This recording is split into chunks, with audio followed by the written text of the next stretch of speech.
All right. Well, good afternoon, everyone. I want to welcome you all to the Museum of the Albemarle for today's History for Lunch presentation. We appreciate y'all braving the elements to come out today.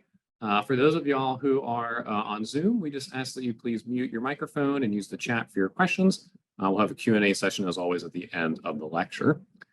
Just a reminder, the next History for Lunch is scheduled for Wednesday, March the 20th at noon, featuring Scott Danaker. He's a retired airship captain. He's going to provide an in-depth look of the non-military commercial airship activities in Elizabeth City since the 1980s. So definitely check us out for that on March 20th. Now, today we welcome Dr. Cynthia A. Kierner, who's a professor of history at George Mason University. She's going to discuss her newest book, The Tory's Wife, A Woman and Her Family in Revolutionary America. The book is available in the museum shop, and there will be a book signing out in the hallway after the presentation. So please join me in welcoming Dr. Kierner. Thank you.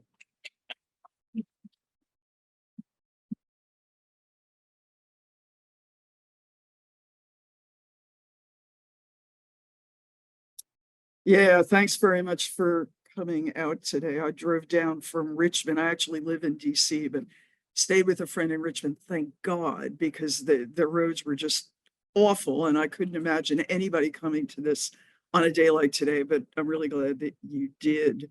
So the title of my book, the subtitle is A Woman and Her Family in Revolutionary America, but the original subtitle was A Woman and Her Family in Revolutionary North Carolina. They wanted me to change it to make it sort of sound broader and more appealing to people who maybe didn't live in North Carolina or weren't particularly interested in North Carolina. But it is a North Carolina story, and I'm kind of happy about that because I lived in Charlotte for a long time and taught at UNC Charlotte and was always looking for such sort of short, sexy book about the revolution in North Carolina that I could assign to my students, and there really were no options. So maybe I've written that short, sexy book. It is short. I'll leave it to you to decide if the story is sexy.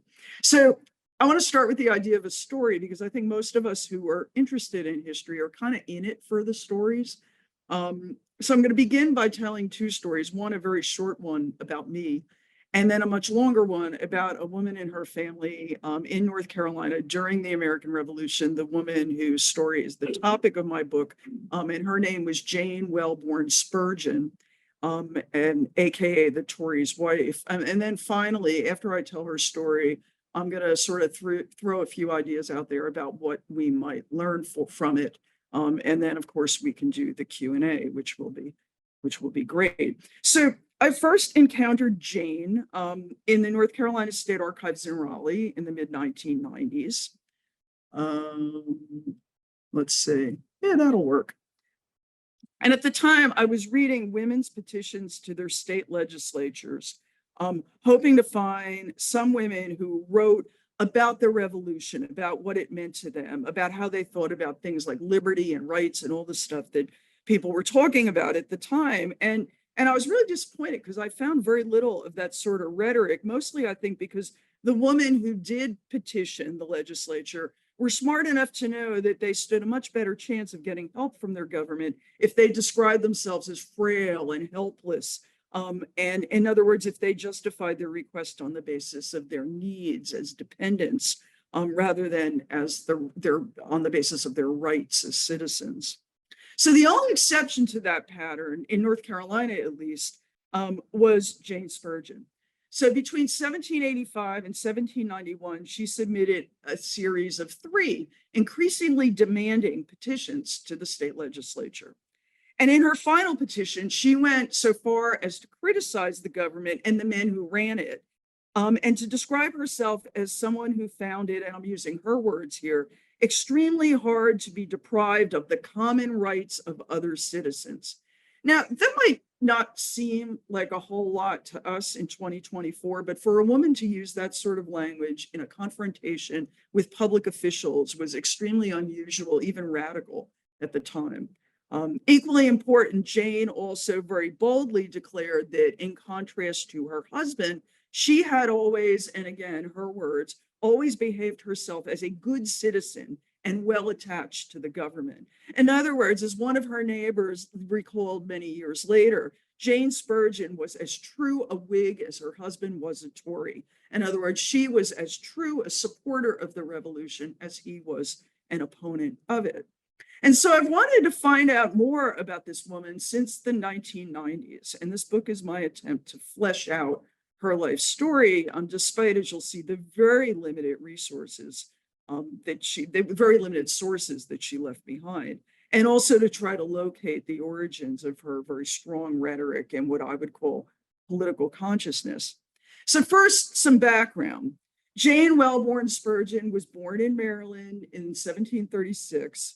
She married a fellow Marylander in the 1750s, and she moved with him and their firstborn child to Rowan County in what was then the western extreme part of North Carolina. And they arrived there sometime in the mid 1750s and certainly by 1757.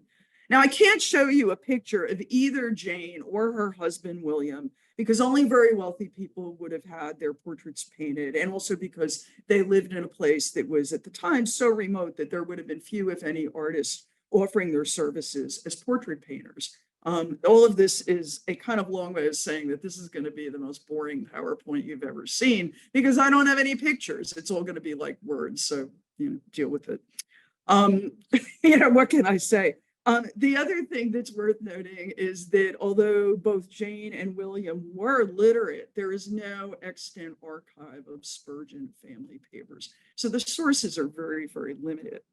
What I can show you for starters is this map of how the Spurgins and many other families from Pennsylvania and Western Maryland and Virginia migrated down this path called the Great Wagon Road. I realized that West Virginia did not exist until 1863. Someone corrected me the first time I gave this talk. There is a better and more accurate map in the book. The problem is that it didn't look very good on PowerPoint and it was very hard to read.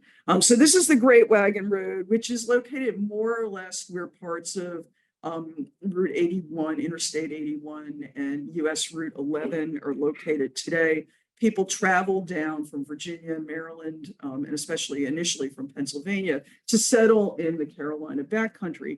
And so Jane and William are among these people. They settle with some of their neighbors from Maryland in an area called Abbott's Creek in the eastern part of what was then Rowan County.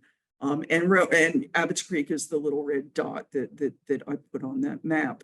I think one of the things that's important to remember here is that the North Carolina backcountry in the 1750s was the fastest growing area of the fastest growing colony in British North America.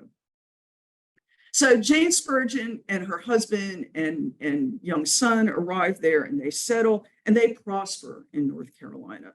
William acquired roughly 700 acres of land, which was more than 3 times what he had owned in Maryland and Virginia, where the land was much more expensive, which of course would have been one of the reasons for leaving. The family grew. By 1776, Jane had given birth to 11, count them, 11 surviving children, and there was probably 1 miscarriage or stillbirth sort of sandwiched in between. The Spurgins also became stalwart members of the thriving Abbott's Creek Baptist Church community that developed in that area. But most impressive of all was the fact that in 1764, less than a decade after they arrived in North Carolina, William Spurgin, Jane's husband, was appointed as one of Rowan County's justices of the peace, which made him one of the leading men in the county. William wasn't nearly as wealthy as some of his fellow justices. A lot of these guys were people who made a lot of money by corrupt practices, so much so that this eventually caused a rebellion among local farmers who were known as the regulators, and you may have heard of them. William and Jane seem to have been quietly sympathetic toward the regulator movement, and the active supporters of that movement actually included some of Jane's own brothers, one of whom almost got executed when it was over, but he didn't. So that was good. Well, people in coastal towns like Wilmington and New Bern and later Edenton, not to mention New York and Boston, were protesting things like the Stamp Act, the Townsend duties, and the other offensive imperial laws and policies that ultimately led to the American Revolution. Backcountry people were a lot more preoccupied with the regulators, who were ultimately defeated at the Battle of Alamance in 1770. And here's one thing that's really important. In Rowan County, the same public officials, in other words, the same justices of the peace, who led the suppression of the regulators, would be the men who emerged to lead the county during the American Revolution. In fact, William Spurgin, who we think kind of like the regulators, was the only one of the county's justices of the peace who remained loyal to the king and who opposed the American Revolution.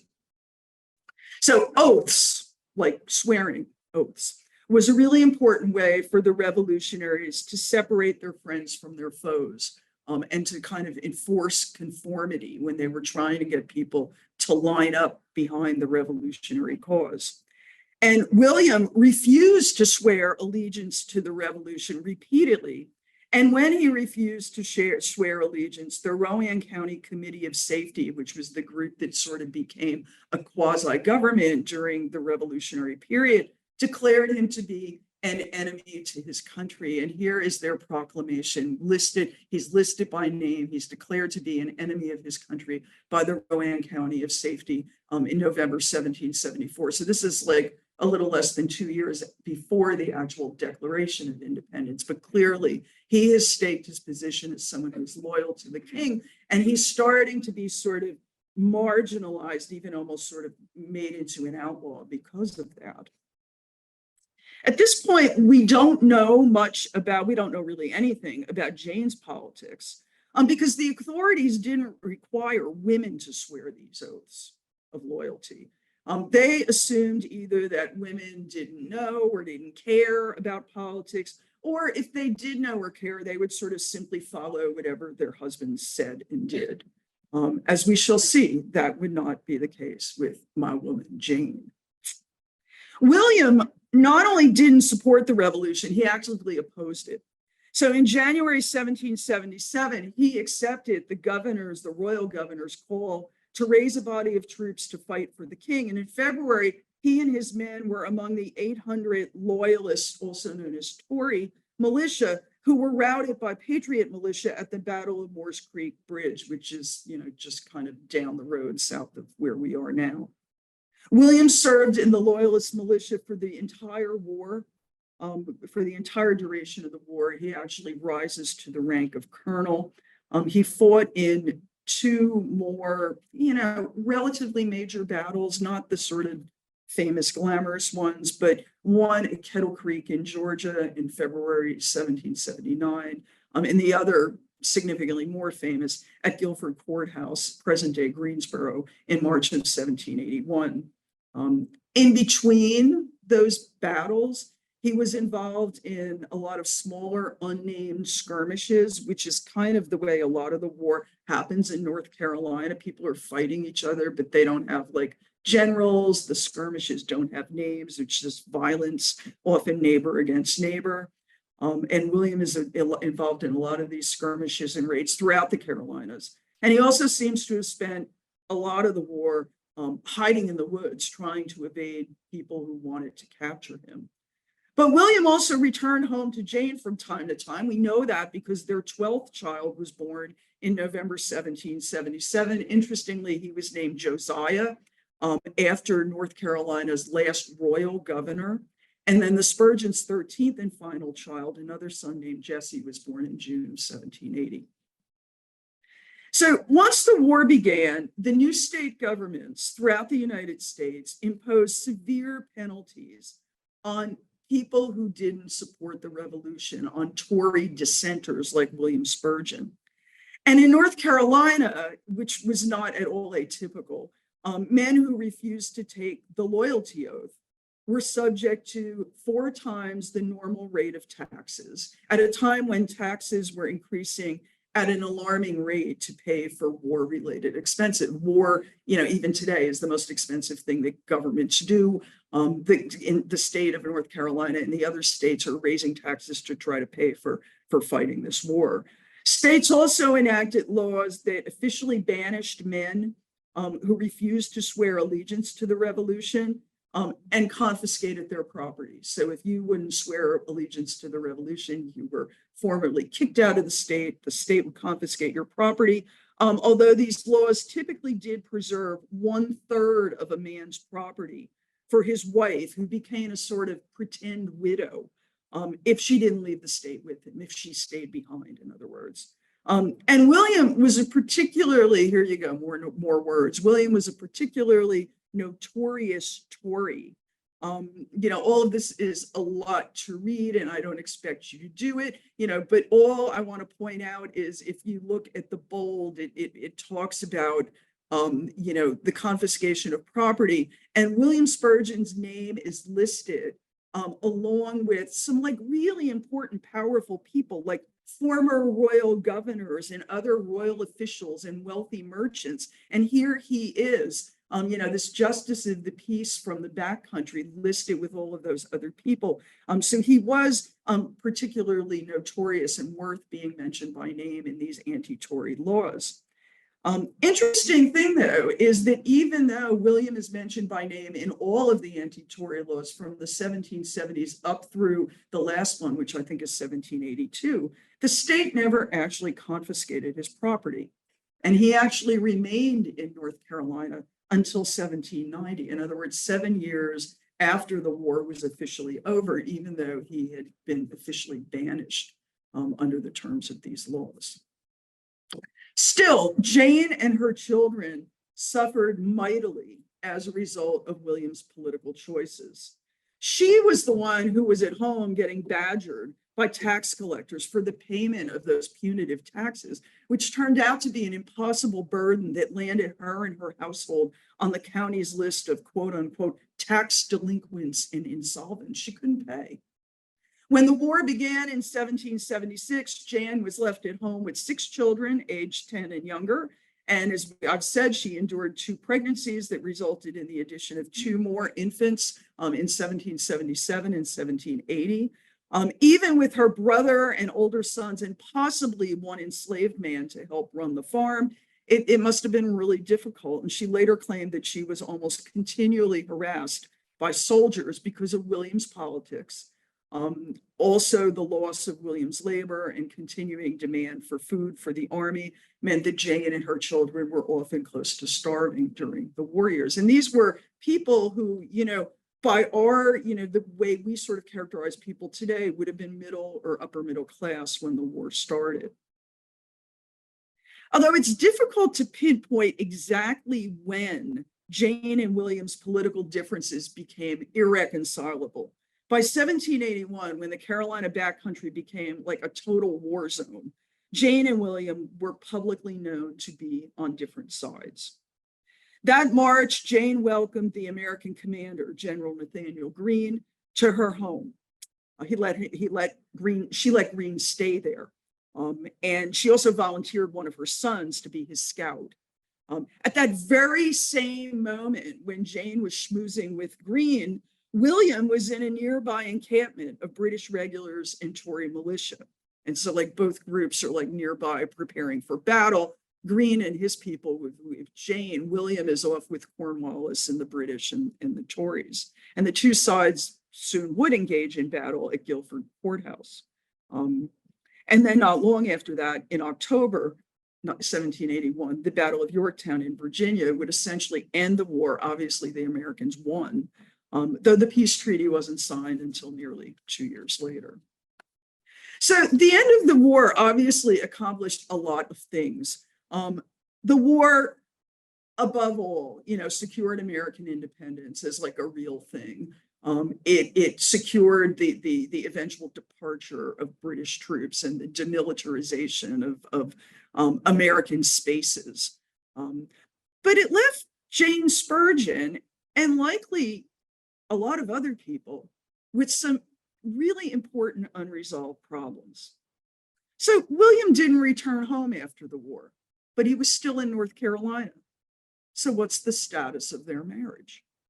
The state hadn't confiscated William's property, but yet Jane found herself and her children on the verge of losing everything because their home and its surrounding land had in fact been claimed in a series of lawsuits by William's creditors. Because William was a banished outlaw, he had no standing to contest these lawsuits in court. And he also couldn't file suits against anyone who might have owed him money, which he in turn might have used to satisfy his own debts.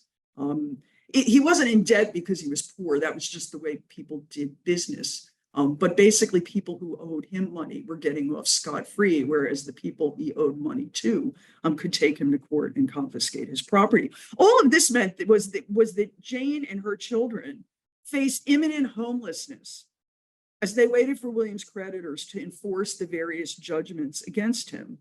And it was this struggle to save at least a portion of her family's land that led to her remarkable petitions that she submitted, the first of which in 1785. And so it's this struggle to retain at least a portion of the family land is really how we know anything at all about Jane.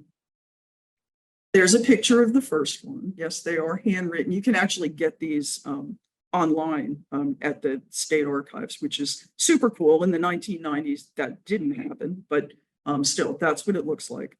And the words are I've kind of extracted what I think are the best parts for you. So in December 1789, she submits this petition and the legislature considers it. And in this petition, she sought to establish her right to that widow's third of William's property. So in this petition, Jane characterizes her husband as politically dead. In other words, he's a non-person in the eyes of the law.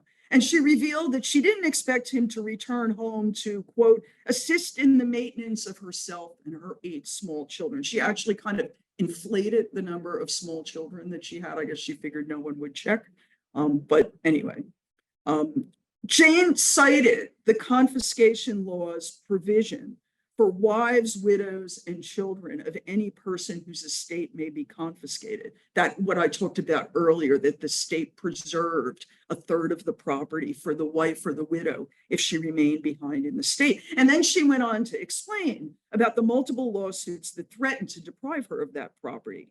And at this point, she's really trusting the law and she's trusting the state and saying that she trusts the law, she trusts the state, she trusts the legislatures. She submitted the matter to what she called the humane and upright disposition of the General Assembly.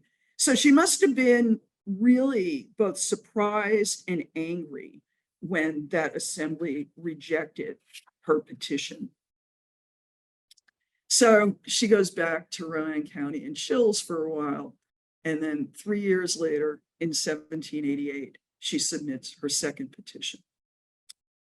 And in this second petition, she was more indignant. In other words, I almost get this vision of her going back to Rowan County after the first petition is rejected and just stewing and just getting really, really mad and thinking finally, okay, I'm going to try this again. These idiots have to understand, you know, the situation I'm in and what I deserve. So she's indignant. Even as she recounts in this petition the calamities and hardships that she and her children had suffered because of what she called William's bad conduct, she took a more critical view of the state. Now she's demanding, rather than expecting, those officials to act honorably. And so let me read you a little bit of it. Other women under the same circumstances are not treated in so hard a manner, nor can your petitioner believe it to be the meaning of the law to make the wife and children entirely miserable on the account of the husband and father's transgressions. So this was a much more powerful, a much more assertive statement. She's schooling these guys in the law, and like a lot of them are lawyers, and she's just some farmer's wife from the Carolina backcountry. A legislative committee read the petition and endorsed the passage of the law to assist Jane and other women who found themselves in similar circumstances, but the assembly never acted on the committee's recommendation. So she goes home for 3 more years and stews some more. And then she submits her third petition in 1791. And for my money, this is the winner. This is an unparalleled sort of assertion of rights in a public forum. I mean, it's really quite remarkable. I've read a lot of these things, and this one is special. In her third and final petition in 1791, Jane's approach changed in 2 key respects. First, rather than simply condemning William's political choices, saying, okay, my husband's a bad guy, she is now presenting herself as a bona fide separate political actor, someone who is separate and distinct from her Tory husband, both in behavior and belief. She asserted that she herself had always been a good citizen who was loyal to the state government, even though, that loser William hadn't been. Second, although she still played the gender card, claiming that she was old, infirm, and had all these children to provide for, she also now stated her case as a right to property. In other words, she's talking about rights, which is something she never talked about before, and particularly property rights, which she, like a lot of other Americans, saw as essential to the rights of quote unquote citizens. Although the legislature never formally responded to this petition, not long after, the state land office issued a land grant to Jane in her own name for 400 acres in Abbott's Creek, which included the site to her house. So she ended up actually getting more than the third that she asked for, although it was still only about half of what they had when the war started. So, particularly in Women's History Month, I think it's tempting to read something more than desperation and exasperation into Jane Spurgin's evolving rhetoric. I mean, it would be really cool to think of her as this 18th century North Carolina backwoods crusader for women's rights. But I don't think that's quite right. My take on her is that she was no proto-feminist, but rather she was a woman who resented legal arrangements that penalized good women who were married to bad or stupid men. And that she also resented authorities who, in her view, didn't make good on their promises. I mean, she's saying that this is the law that you guys made. All I'm asking you to do is follow the law. And it's worth noting that she became indignant only when the state refused to give her the rights provided by its own statutes, that 1/3 dower portion of the husband's property that widows customarily enjoyed under the common law, and that the state said the wives or widows of Tories would get to have if they remained in North Carolina. So even if she didn't expect to be the equal of men, Jane did see herself as a member of North Carolina's political community, as someone whose problems and concerns warranted the sympathy and attention of the state's elected governors. It's also worth noting that by the time Jane submitted her third petition, her position was more like a widow than it ever had been. And this is where I think the story does get a little kind of sexy and interesting, and maybe there's kind of like a surprise ending to it. By 1791, she was now an abandoned wife, and her relationship with William was effectively over. In November 1797, William had become a father yet again, but Jane was not the mother of his new infant son, who was born to a woman named Anne Bedsole Ruddock.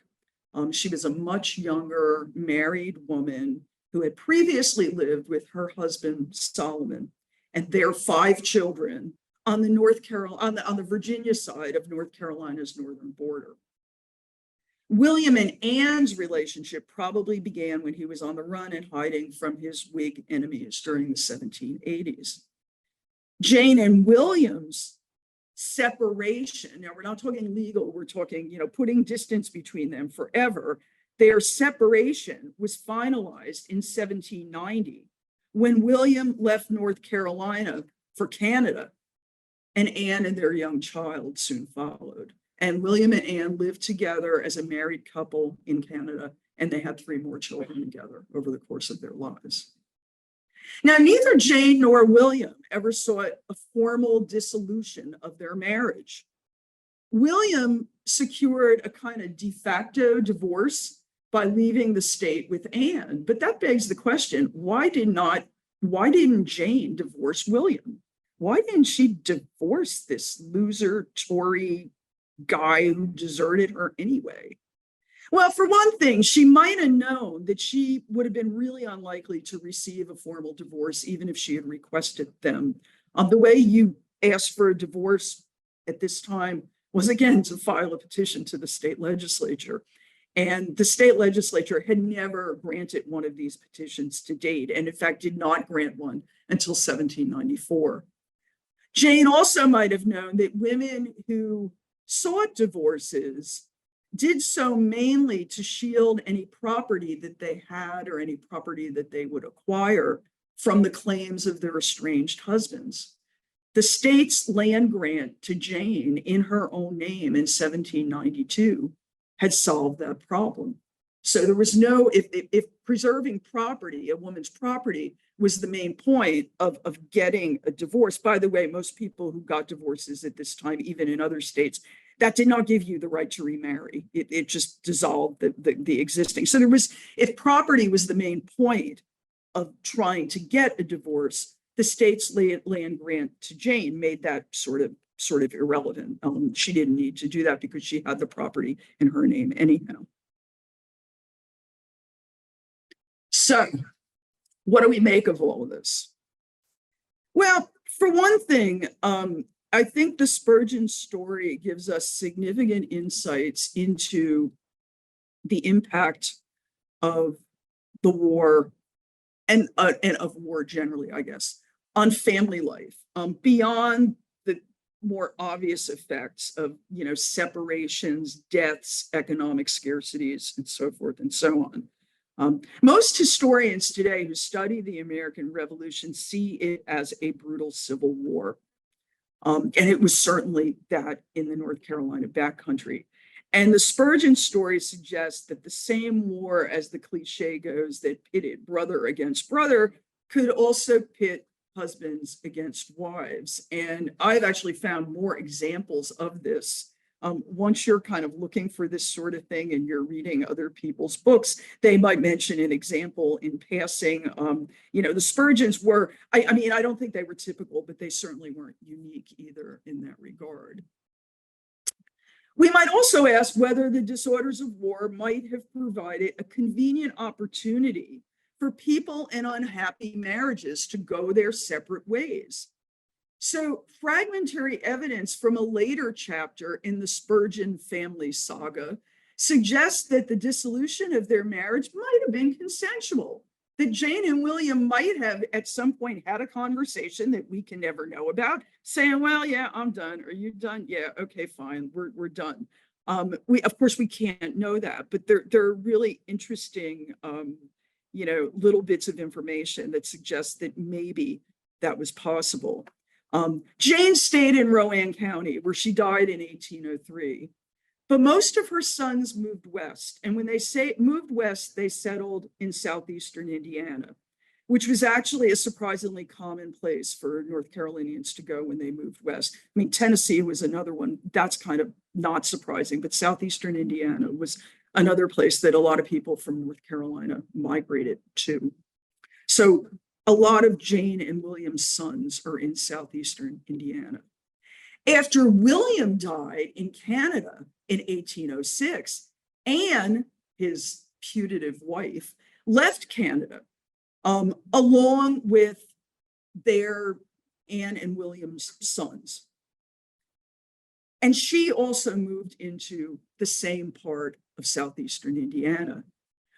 Odder still, in 1799, Anne's estranged husband, a guy named Solomon Ruddock, left Virginia, and he left Virginia with a woman named Amy. We don't know her last name.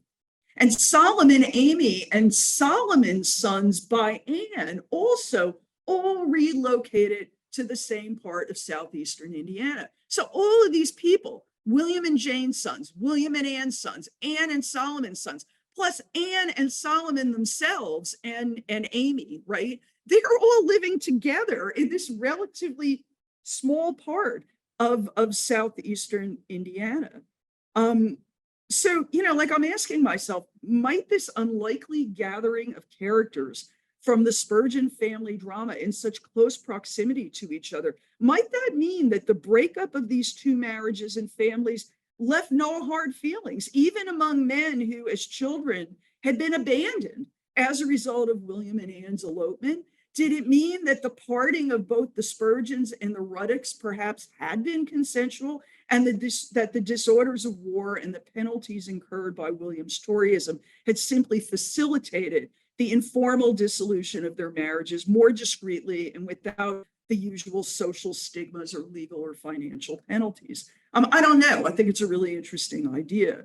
But, another way of asking this question was post-revolutionary migration, which historians usually see as economically motivated, was it also a potential means of obtaining what we might think of as a sort of do-it-yourself divorce? So Jane Spurgin was far from a typical backcountry farm woman, but her experiences show how the revolution tested and in some cases transformed both personal and political relationships. Before the revolution, Jane had apparently a stable marriage and no documented political voice. We have no documents whatsoever for her before the 1780s. When the war was over, she was a de facto single woman with property, and she had publicly claimed what she called the common rights of other citizens. I'm not sure if she would have seen these changes as good or bad, but they were changes nonetheless.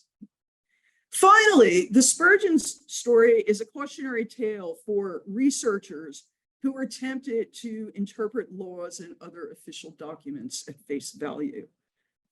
Like a lot of what I read in laws and committee pronouncements and legislative documents, all these official documents actually just turned out to be not true at all. The supposedly banished William was often in North Carolina and in Rowan County in particular, both during and after the war up until 1790. Despite what the laws said, the state never confiscated his property, and they certainly never sold his property, which was kind of the whole point of the confiscation laws, to raise money to support the war. In fact, in 1785, William was actually tried and found guilty of horse stealing, which was a capital crime, and he was sentenced to death. If you believe the court records, he was like dead somewhere, but in fact, he remained alive somewhere in Rowan County until at least 1790, when the first US federal census listed him as residing there in a household separate from Jane's.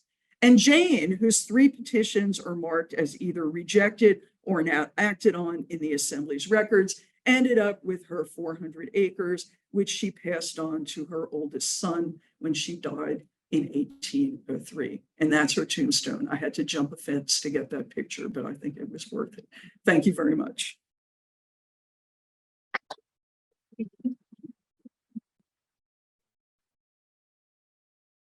Questions? Anyone? Yes, you up there. Oh, a lot of daughters. But what's really interesting about the daughters in all these families, and I think it's not atypical, is the daughters tended to marry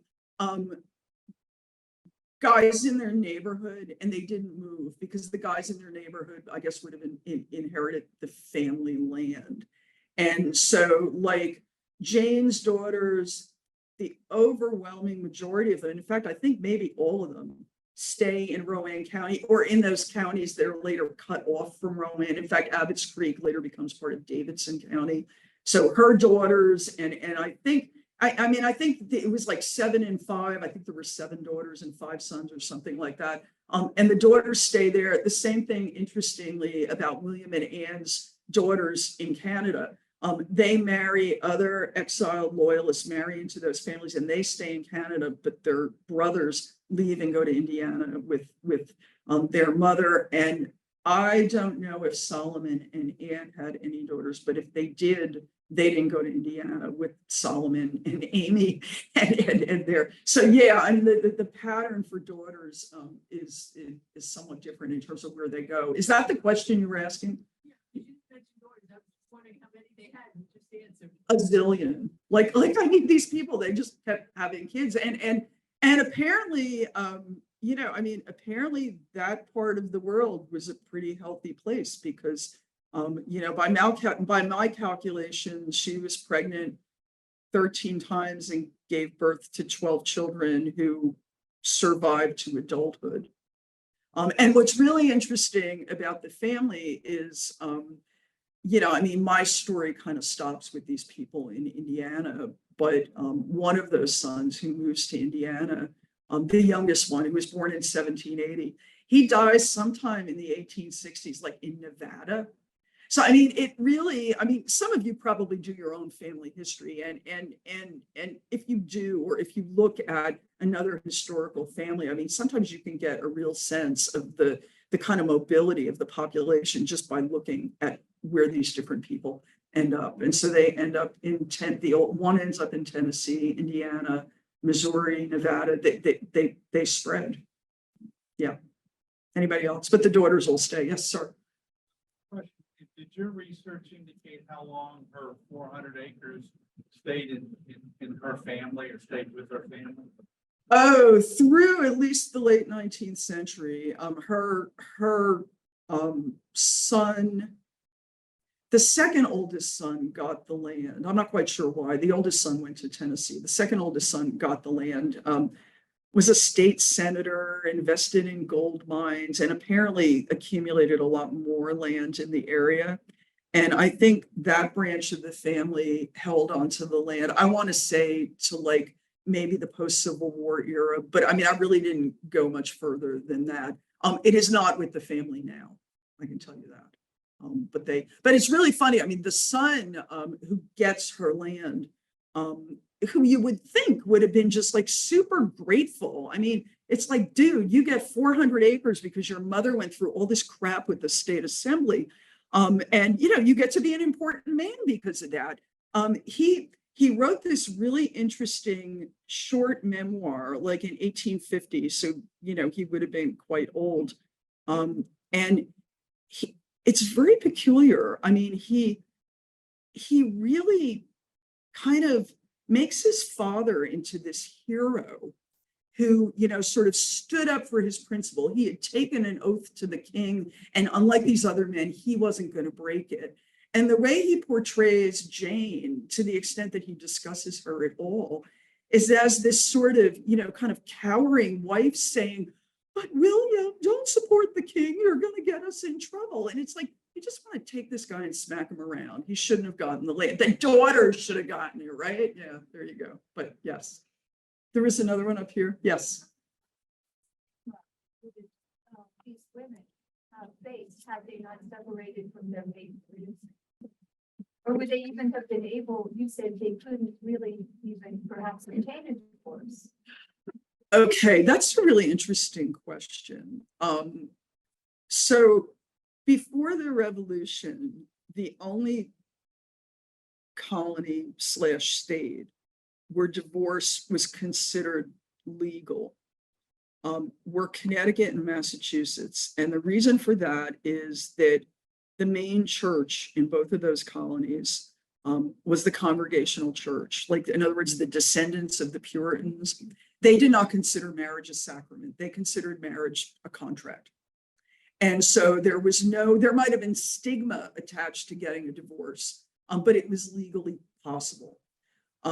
What happens in the other states during the Revolutionary period is that people begin to make the argument, and actually, you know, there's this legal brief that survived that Jefferson wrote in Virginia, and he never got to use it because his client died. But basically, you know, he's arguing that marriage is a contract, and just like, you know, we can overthrow our contract with the government if the government isn't kind of working for us, which is what the Declaration of Independence is all about, right? We can do the same thing with a marriage.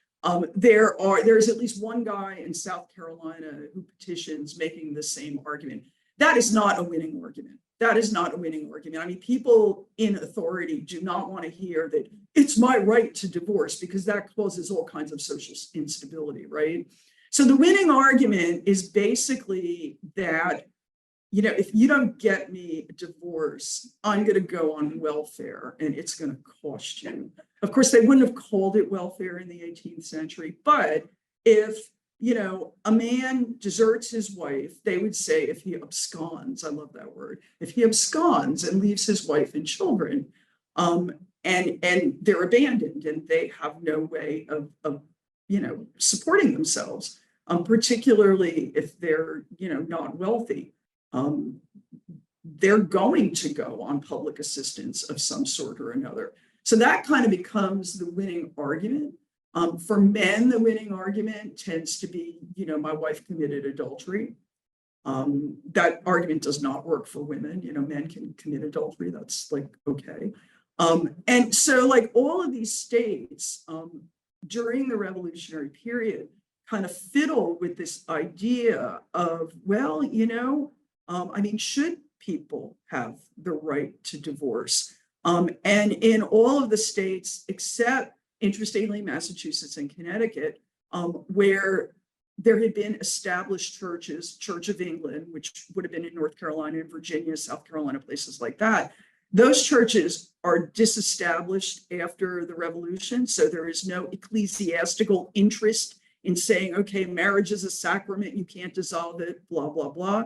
And so divorce becomes theoretically possible everywhere except South Carolina. South Carolina, it's not possible at all until after the Civil War. But the question you asked me about social stigma, which is a really different sort of question. I mean, what is legally possible and what is sort of socially permissible? And I think that the answer to that question really does sort of depend on you know, on why the divorce happened. And, you know, and quite honestly, what we today would call spin, you know, in other words, how you spin your story. So if you are, there's a case of a woman in Virginia who was the daughter of a governor, actually. I can't remember which one, but this is like early 19th century. And she petitions for divorce, and her husband has been, you know, committing adultery and abusing her, and, you know, in kind of every possible way. And she gets her divorce. And if I remember correctly, she is not really stigmatized because it is clear to everybody that she truly was the wrong party. And that, yeah, I mean, she made a grave error in marrying this man, but she should not necessarily have to put up with this sort of treatment for the rest of her life. On the other hand, I think it's probably fair to say that most women in particular who get divorced in this period probably don't fare so well. I mean, they probably end up, you know, living with their fathers or their brothers and you know, like keeping house or something, and not really having, you know, sort of much of a life of their own. But presumably for them, the circumstances that drove them to seek a divorce were so awful that even if they knew that their life was not going to be great afterwards, they would you know, see it as an improvement. For men, the issues are different because a lot of men had the ability to sort of get up and leave, you know, and so like, okay, you know, you live in Elizabeth City and everybody thinks that you are just a snake in the grass. Fine. Move to Indiana where no one knows you and reinvent yourself. That's a lot easier for men to do than it is for women to do. Women, if they try to do that, go to cities because the sort of like marketable skills that a woman would have would be things like teaching, would be things like maybe running a boarding house if she had some capital. Maybe, you know, baking or being a housekeeper or something like that. So, you know, there's a reason why, you know, the old saying is go west, young man, go west and, you know, grow up with the country. You know, women don't go west voluntarily for the most part. They go to cities because if they have any chance at all of reinventing themselves, that's where it happens. Although even in that case, gossip can sort of follow. So did that kind of answer your question? I know I talk a lot. It's what I do. It's my job. Yep, it's cool. Anybody else? Yeah. You believe that the petitions that she wrote were on her own, or that she had, say, local legal assistance? Oh, that is like a great question. That is the $1 million question. And people who work with these documents struggle with that all the time. She certainly had a scribe or scribes, and that was standard clerks. I mean, you can't really tell here. I mean, there's her signature circled, but you can't really tell, but the handwriting is different in all three of them. So if you were going to do this, you would go to a clerk. Even if you were literate, you would go to a clerk, because believe it or not, that's good handwriting, right? And you would sort of dictate what you wanted your petition to say. My guess is that she was probably advised about the law, but in my opinion, the voice is very much her own. And the reason why I say that is because no one else, in North Carolina at least, writes a petition like this that is so assertive and so legalistic, right? And so I think these are her. I mean, they might be a prettier version of her words. She might be using slang. She might be using grammar that's not quite right. She might have an accent that would kind of make the words come out weird on a piece of paper. We don't know any of that. But precisely because if you read enough of these, there is a kind of form or format to them. And a lot of them tend to read the same. This one is different. And I don't get the impression that she was being advised by anyone smart enough or experienced enough to say, Jane, we need to go at this a different way. And in fact, this was a stupid way to go at it.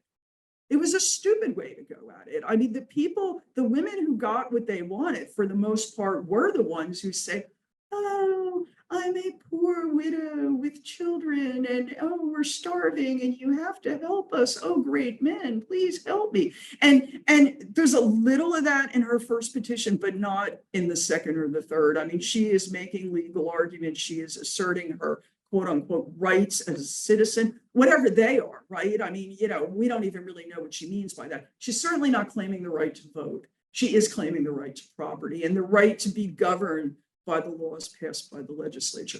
That's a great question, but I really do believe that she must have talked to people about, well, okay, I'm going to do this. I'm going to petition the legislature. I'm not quite clear on what the law said. The other thing that I would add is, okay, so the other person who's in bold over there, this guy. Oh, sorry, Zoomers, I'm not supposed to move. Matthias Sappingfield is another Rowan County man who, along with William, is this notorious Tory. And what's interesting about him is that even though Rowan County is huge, he also lives in the Abbots Creek neighborhood. And I can kind of tell from like tax lists that they kind of live near the Spurgins, and that they certainly would have known each other. Well, Matthias Sappingfield is also, in the Tory militia, ends up getting actually taken prisoner after Kings Mountain, is brought after, Morris Creek Bridge, is brought to Philadelphia, actually, and imprisoned there, which is where a lot of these guys were taken. And then he eventually escapes and goes to New York, which is occupied by the British for the entire war. So he's treated pretty well there until he dies. And so his wife, whose name I think was Catherine, is somebody else who is in a similar position to Jane's, and basically saying, look, I want my property. She doesn't petition. I think she goes to court. But at some point in the land records, like in the 1780s, I came across this record that said that Catherine Sappingfield got title to 1/3 of her husband's property. And so Jane would have known that. She would have known that. And so she had this example of a neighbor nearby who perhaps had navigated the system differently, but who had gotten what she wanted. And so when she says in her, I think it's her last petition, something about other women in my situation have been treated better. I think that's who she's thinking of. And so she knows about cases where women have gotten what they've wanted. So I think she most certainly was advised, and the writing is not hers, but I think that these were definitely very personal documents in a way that a lot of them simply were not. Anyone else? Yes. Question about Abbott's Creek. Abbott's Creek, you say, is on the wagon route Daniel Williams established through the Piedmont. Was it associated with Moravians in Winston-Salem? Oh, okay, good question. Actually, most of the Great Wagon Road is an old Indian trading road, right? Okay, and Abbott's Creek is, it's not a great map, but Abbott's Creek is the red dot. And so Salem is one of the Moravian towns. The others are Bethabara, and I can't remember the third one. What? Oh, I thought you. They're not associated with the Moravians, but the Moravians are nearby. Thank God, because the Moravians kept these, as you probably know, journals, these diaries. And at the beginning of the 20th century, someone translated them from the German, the handwritten German, right? And published English language translations of them. And so the Moravians are really good sources of information for what's happening in the area, particularly during the war years. But every once in a while, they'll mention William Spurgin. And so he was apparently the justice of the peace who lived closest to the Moravian settlements, because Rowan County in this period is just huge. It's absolutely huge. And I think one of the reasons why William gets that very prestigious job is because they needed someone in that area. There are some very affluent Moravians. They can't pick a Moravian. Moravians don't do oaths. You got to take an oath. So they get William. The Moravians trust him. They like him. When the Spurgeons first moved to the area, the Moravians are already there. And there's mention in these Moravian records about one of the Moravian ministers going to Abbott's Creek and holding services there at least once in the Spurgeon's house. What's really interesting about these people in terms of religion, right, is that when they live in Maryland and in Virginia on both sides of the Potomac, Frederick County, Maryland, Frederick County, Virginia. And when they're in Maryland and Virginia, they're Church of England people, and they are of English ethnic extraction. So that kind of makes sense. And they apparently have no beef with being Church of England. That doesn't bother them. When they move to Abbott's Creek, there are no churches there, really. The only church in town is sort of the Moravian church. They're not going to be Moravians because, they don't speak German, for starters. But they're certainly willing to, to intermingle with the Moravians. And I think, frankly, one of the main reasons why they become Baptists is because the Baptists realize that this is an area that is severely underchurched. These are people who are accustomed to going to church. And, the Baptists kind of show up, and I say the Baptists show up. This is like one minister who shows up, then he leaves. Another minister shows up. It's not like the Baptist hordes are descending on this area. And I think they become Baptists partly because that's who shows up. They speak English. And it's also at a time by the 1760s when Baptist revivals are happening in places like Virginia as well. So that makes sense. So yeah, they have relationships with the Moravians. I think they do a lot of shopping, for lack of a better word, in the Moravian towns. They do it in Salisbury as well, but the Moravian towns have potters, they have weavers. We have this idea that people living out in the backcountry on the frontier, they're like self-sufficient. No, they're not. They might have like wool or flax or something like that, but they're bringing it to Moravian weavers to have it woven into cloth. You know, they're buying imported pottery if they can afford it and if they have access to it, but more than likely they're buying pottery from Moravian potters. So the Moravians are really important, both as an evidentiary base and as a kind of economic and cultural presence in the area. For tombstone, that's Moravian. Okay, so there is, and you might know more about this than me. There apparently in this area, this pierced stone. There was like a stone cutter who was in the area, just this part of Rowan County, that specialized in that kind of a tombstone. And the pierced stone is supposed to be like a very stylized cross, right? I mean, very stylized. It kind of looks more like a flower to me, but it's supposed to be a very stylized cross. And so when you go in this graveyard, have any of you play with findagrave.com? I mean, there is a website called findagrave.com, which the name is hilarious, but you can find graves on it. And so that's how I found Jane's grave at the Abbott's Creek Baptist Church graveyard. And if you go to this graveyard, so this friend of mine and I drive all the way down from DC. We've got this place, you know, I'm going to get a picture because this book has no pictures. It needs pictures. So I want her tombstone. And so we had the directions and we get there and we pull up in this gravel parking lot and there's like a chain, like, do not enter. I'm like, are you kidding me? I've driven all the way here and you're telling me do not enter. So I'm like, Megan, make sure the cops don't come in. I'm like running. But the point is that this particular graveyard is full of these tombstones. And in fact, I think I remember reading that one of Jane's grandchildren who died really, really young, in other words, before she died in 1803, was the first person to have this style of it, at least in that particular church. So yes, I mean, it's very distinctive. I mean, I didn't know, I learned something about it. Somebody apparently wrote a book about gravestones in North Carolina, and there's a cool chapter on this. So yeah, there's somebody else out here. Anyone else?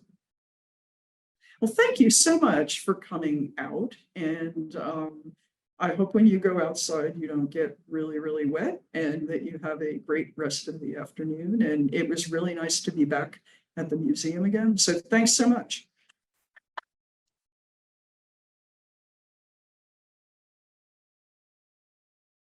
Reminder that Dr. Curry's book is available in the museum shop and she'll be out in the hallway to sign copies and also answer any of the questions that you have.